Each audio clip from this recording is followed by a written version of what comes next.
بسم اللہ الرحمن الرحیم الحمدللہ رب العالمین الصلاۃ والسلام علیکہ یا سیدی یا رسول اللہ وعلی آلک واصحابک یا سیدی یا حبیب اللہ۔ اللہ تعالیٰ کے عظیم بابرکت نام سے آغاز کرتے ہیں جو ہمارا خالق و مالک ہے۔ ہمارا بخاری شریف کا درس چل رہا تھا۔ اس سے قبل ہم نے نبی رحمت رسول محتشم حضور خاتم النبیین صلی اللہ علیہ وآلہ وسلم کی 50 احادیث مبارکہ جو بخاری شریف کے اندر نقل کی گئی ہیں وہ پڑھنے کی سعادت حاصل کی تھی۔ آج اس سے آگے پڑھنے لگے ہیں۔ اللہ تعالیٰ سے دعا ہے اللہ تعالیٰ میری زبان پر کلمت الحق جاری فرمائے اور ہم سب کو اس پر عمل پیرا ہونے کی توفیق عطا فرمائے۔ آئیے دیکھتے ہیں حدیث نمبر 51 وہ کیا ہے۔ قال اخبرنی ابو سفیان رضی اللہ تعالیٰ عنہ ان ہرقل قال له سألتک هل يزيدون ام ينقصون۔ حدیث نمبر 51 حضرت سیدنا ابو سفیان رضی اللہ تعالیٰ عنہ سے مروی ہے اور یہ بیان فرماتے ہیں اس وقت کے واقعے کو جب ابھی یہ اسلام نہیں لائے تھے اور ہرقل کے دربار میں گئے تھے۔ تو ہرقل نے ان سے چند سوالات کیے تھے اسلام کے متعلق اور نبی پاک صلی اللہ علیہ وسلم کے متعلق۔ یہ مکمل واقعہ بخاری شریف کے اندر حدیث نمبر 7 پہ واقعہ ہے، لیکن یہاں پر مختصر بیان ہے کہ ہرقل نے جو ابو سفیان رضی اللہ تعالیٰ عنہ سے سوال کیے تھے، پھر ابو سفیان نے جو جواب دیے تھے، پھر ہرقل نے اس کے جواب میں جو کچھ کہا تھا، اس کے جوابات میں سے مختصر ادھر موجود ہے۔ اگر کوئی دوست مکمل واقعہ جاننا چاہتا تو وہ بخاری شریف کی حدیث نمبر 7 میں مکمل واقعہ موجود ہے۔ تو فرماتے ہیں ان ہرقل قال له سألتک هل يزيدون ام ينقصون، کہ ہرقل نے ان سے کہا کہ میں نے تم سے سوال کیا کہ وہ مسلمان زیادہ ہو رہے ہیں یا کم ہو رہے ہیں۔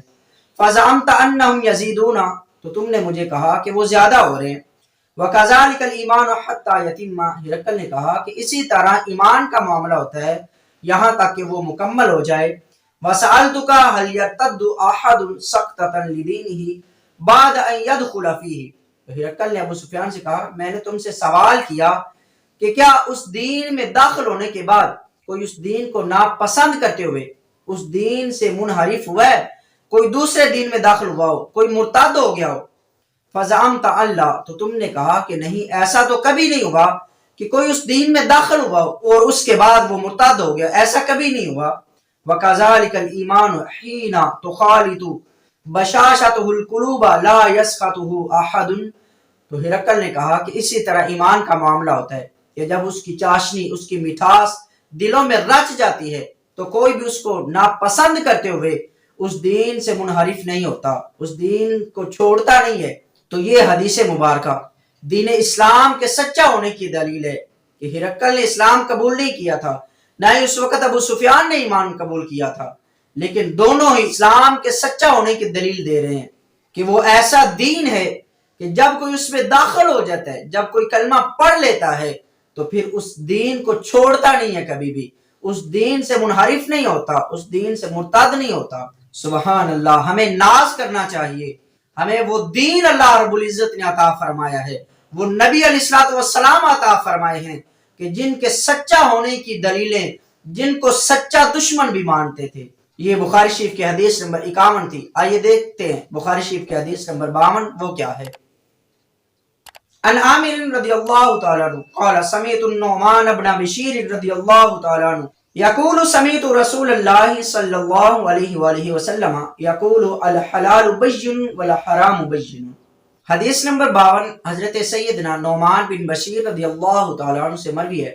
وہ فرماتے ہیں کہ میں نے نبی رحمت رسول محتشم صلی اللہ علیہ وآلہ وسلم کو فرماتے ہوئے سنا الحلال بین والحرام بین، حضور نے فرمایا حلال بھی واضح ہے اور حرام بھی واضح ہے، اور فرمایا وَبَيْنَهُمَا مُشَبَّحَاتٌ لَا يَعْلَمُهَا كَثِيرٌ مِّنَ النَّاسِ، اور حضور نے فرمایا ان دونوں کے درمیان کچھ مشتبہ چیزیں ہیں، کچھ شک و شبہ والی چیزیں ہیں اور ان کو اکثر لوگ نہیں جانتے۔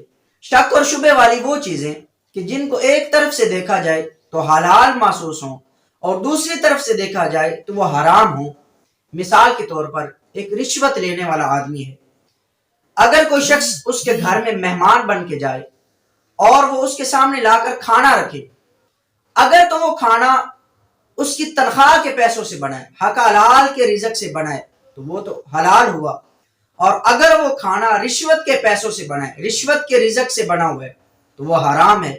تو یہ ایسی چیز ہے جو شک اور شبہ والی ہے، تو اس کے بارے میں کرنا کیا چاہیے وہ بھی حضور علیہ السلام نے ارشاد فرمایا، فَمَنِ اتَّقَى الْمُشَبَّهَاتِ، پس حضور علیہ السلام نے ارشاد فرمایا کہ جس نے اپنے آپ کو شک اور شبہ والی چیزوں سے بچا لیا، استبرأ لِدِينِهِ وَإِرْضِهِ، حضور نے فرمایا اس نے اپنے دین کو بھی بچا لیا اور اپنی عزت کو بھی بچا لیا۔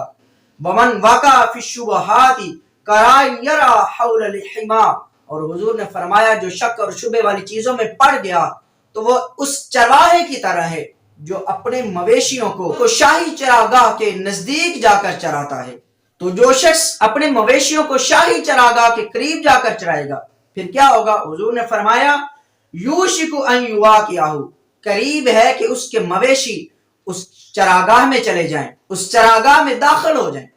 تو جب اس چراگاہ میں مویشی داخل ہوں گے، شاہی چراگاہ میں داخل ہوں گے، تو ہو سکتا ہے اس کو کڑی سے کڑی سزا بھی دی جائے، ہو سکتا ہے اس کی جان بھی چلی جائے۔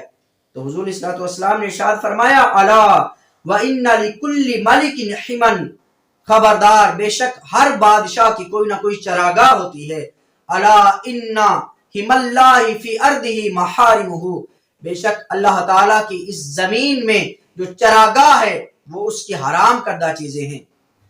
الا وان فی الجسد مضغۃ اذا صلحت صلح الجسد کلہ، حضور نے فرمایا سنو، جسم کے اندر ایک ٹکڑا ہے، اگر وہ درست ہو تو پورا جسم درست ہوتا ہے، وَإِذَا فَسَدَتْ فَسَدَ الْجَسَدُ كُلُّهُ، اور حضور نے فرمایا جب اس میں فساد ہو تو پورا جسم فاسد ہو جاتا ہے، یعنی پورا جسم خراب ہو جاتا ہے۔ الا وَهِيَ الْقَلْبُ، اور حضور صلی اللہ علیہ وسلم نے ارشاد فرمایا سنو خبردار وہ دل ہے، کہ اگر دل ٹھیک ہو، دل انسان کو اچھی چیزوں کی طرف لے کے جائے تو انسان کا پورا جسم درست رہتا ہے، اچھی چیزوں کی طرف جاتا ہے، اچھے کاموں کی طرف جاتا ہے، اور اگر دل خراب ہو جائے تو پھر پورا جسم خراب ہو جاتا ہے۔ بس ہمیں چاہیے کہ ہم اپنے دل کو اللہ کی یاد میں مشغول رکھیں، ہر وقت اللہ کا ذکر کرتے رہیں۔ جب دل میں ہر وقت اللہ کا ذکر ہوتا رہے گا تو پھر کبھی بھی ہمارا گناہوں کی طرف جانے کے دل نہیں کرے گا، ہمارا جسم برائی کی طرف نہیں جائے گا۔ اللہ تعالیٰ سے دعا اللہ تعالیٰ ہمیں عمل کی توفیق عطا فرمائے۔ وآخر دعوانا ان الحمد للہ رب العالمین۔